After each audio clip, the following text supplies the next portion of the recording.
সিলেট নগরীর সাগরদিঘির পাড় এলাকায় দিন দুপুরে এক পথচারী তরুণীকে রাস্তা আটকিয়ে ছিনতাইয়ের ঘটনা ঘটেছে।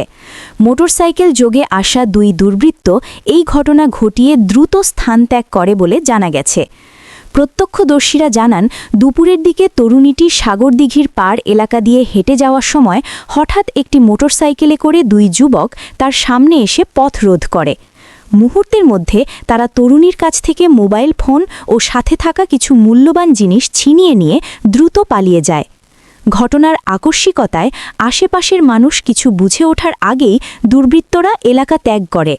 পরে স্থানীয়রা বিষয়টি নিয়ে উদ্বেগ প্রকাশ করেন এবং নগরীর গুরুত্বপূর্ণ এলাকায় এমন ঘটনা ঘটায় নিরাপত্তা নিয়ে প্রশ্ন তুলেছেন।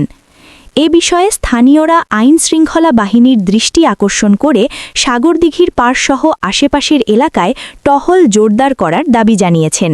তারা বলেন, দিনের বেলায় এমন ছিনতাইয়ের ঘটনা নগরবাসীর জন্য আতঙ্কের কারণ হয়ে দাঁড়িয়েছে।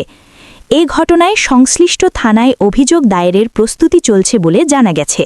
পুলিশ জানিয়েছে, বিষয়টি খতিয়ে দেখে প্রয়োজনীয় ব্যবস্থা গ্রহণ করা হবে।